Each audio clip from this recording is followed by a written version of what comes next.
Kami salut sama Bapak DPR. Salut untuk Bapak-Bapak DPR yang sudah mengesahkan Undang-Undang Omnibus Law Cipta Kerja.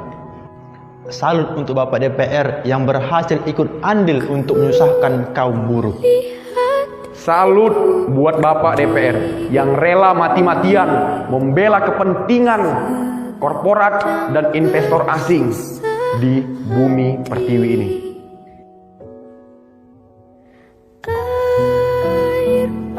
Kami lupa istilah DPR. Apakah Dewan Penipu Rakyat, Dewan Penyusah Rakyat, Dewan Pembunuh Rakyat, atau Dewan Pemerkosa Rakyat? Oh iya, Dewan Perwakilan Rakyat ya. Tapi kok senengnya menipu dan menyusahkan? Dasar tukang tipu. Oh iya, kemarin Bapak yang tertidur ketika rapat paripurna. Nah, sekarang ketika kami tertidur, Bapak yang melek dan memutuskan kebijakan sesuai kepentingan Bapak. Luar biasa. Omnibus Law sudah disahkan. Bapak DPR sudah kenyang belum? Atau masih kurang kucuran dana dari mereka yang punya kepentingan? Kalau kurang, nah Pak, saya tambah. Kaum buruh tidak apa-apa susah. Yang penting Bapak senang, duduk santai dengan beruangan ber-AC, berdebat sengit entah apa yang didebatkan. Kami pun tidak paham. Buruh menangis, outsourcing seumur hidup. Pesangon tidak ada, UMSK dihapuskan, cuti penuh persyaratan. Kaum perempuan tak boleh hamil dan haid. Bapak tahu apa sih soal buruh? Tanpa undang-undang ini saja, kami sudah susah, ditambah lagi dengan undang-undang ini. Bapak DPR ini sebenarnya pada ngapain sih? Kok kebijakan tidak pernah mewakili rakyat? Kalau tidak berfungsi, bubarin aja Pak, bubarin DPR. Bapak-bapak digaji oleh kami. Uang yang Bapak makan sehari-hari adalah dari kami, rakyat Indonesia. Tolong Pak, sekali saja kami didengar. Bukankah suara kami suara Tuhan? Apakah bapak-bapak ingin melawan Tuhan? Oh iya, bapak-bapak kan tidak takut Tuhan. Bapak tahu Pak, kata Rasul kami, Nabi Muhammad. Nabi kami berdoa, siapa yang mengemban amanah dengan mengutus umat, kemudian ia menyusahkan rakyat, maka Allah menyusahkan dia. Itu kata Rasul kami yang bilang Pak. Tenang aja Pak, tenang. Tunggu jadwal dari Tuhan untuk menyusahkan Bapak, dan Bapak selamat menunggu jadwal dari Tuhan. Oke Pak. Oh iya, apa kabar Bapak Presiden dan menteri-menterinya? Bukankah Bapak Presiden kroni-kroninya juga ngotot untuk mengesahkan undang-undang ini? Kami mau bertanya, di tengah pandemi begini, kenapa buru-buru Pak? Bukankah prioritas kesehatan lebih utama? Oh iya, jangan bilang pemerintah ini gagal dalam mengatasi pandemi. Rakyat sudah menangis saat ini, tak tahu lagi mengadu pada siapa. Mau berdemo pun kami bakalan dianggap tak patuh protokol kesehatan. Kami serba salah Pak. Kami harus bagaimana Pak? Benar, kata Bung Karno. Perjuanganku lebih mudah karena melawan penjajah. Tetapi perjuangan kalian lebih berat dengan melawan bangsa kalian sendiri. Dan terbukti saat ini kami sedang dijajah dengan bangsa kami sendiri, yaitu oleh DPR, Dewan Pengkhianat Rakyat. DPR harus bertanggung jawab karena keputusannya masyarakat dan para buruh berdemo di tengah pandemi. Pak Polisi, jangan salahkan kami yang ingin mengadukan hak kami, tapi salahkan DPR yang sudah membuat keputusan. Salam hangat dari kami Pak, dari rakyat yang katanya hidup di negara demokrasi, tapi suara kami tak pernah didengar. Salam hangat dari kami, rakyat Indonesia yang sudah mulai bosan melihat tingkah Bapak DPR. Salam hangat dari kami, rakyat Indonesia yang selalu kami ditindas, yang selalu tak punya ruang untuk menuntut aspirasi kami. Selamatkan buruh. Tolak Omnibus Law. Selamatkan Indonesia.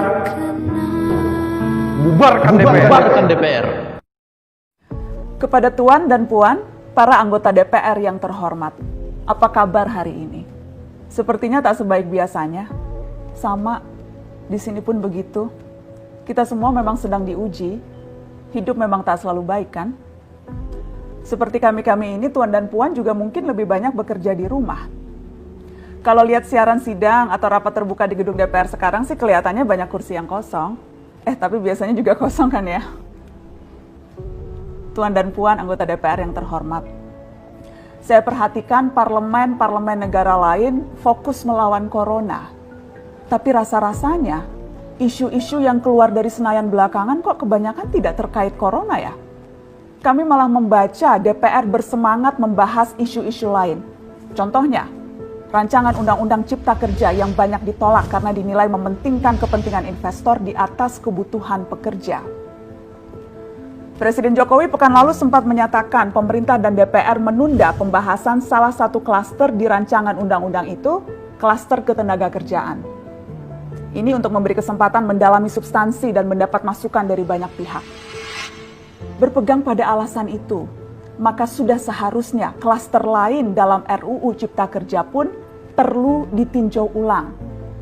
Karena yang lain juga bukan tanpa masalah, terutama dari perspektif lingkungan dan keadilan gender. Tidak cukup hanya menunda pembahasan satu klaster saja. Ada juga RUU lain yang masih nekat mau dibahas. Ada RUU KUHP yang tahun lalu diserbu unjuk rasa. Lalu RUU pemasyarakatan. Ada koruptor yang sudah ngebet pengen bebas kah? Apa kabar Pak Yasona?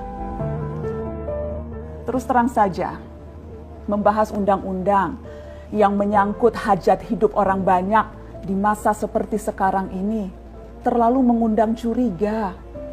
Gara-gara pandemi yang pada jatuh cinta saja berani menunda nikah loh. Ini kok DPR buru-buru banget kayak lagi kejar setoran?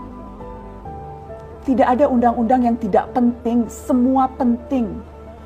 Justru karena undang-undang itu penting, aneh jika pembahasannya diseriusi di waktu seperti sekarang, saat di mana perhatian dan konsentrasi kita sedang terkuras bertahan hidup di tengah wabah. Produk hukumnya pun berpotensi cacat bila tidak memenuhi ketentuan, dan rasanya belum ada aturan pembahasan RUU secara virtual.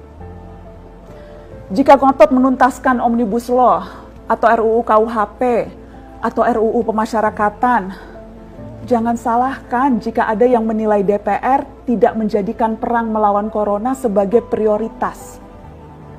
Saya percaya setiap tindakan dan keputusan di masa krisis mencerminkan skala prioritas. Atau memang inikah prioritas wakil-wakil rakyat kami saat ini? Bikin ribut juga jelas tak seharusnya jadi prioritas.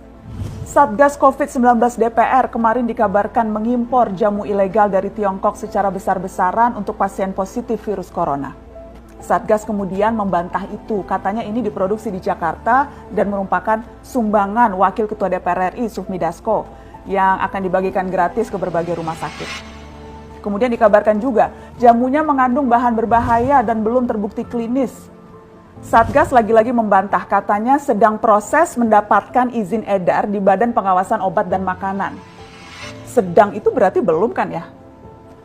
Tuan dan Puan yang terhormat, niat baik pun perlu proses yang baik. Proses yang semrawut hanya akan disusul polemik.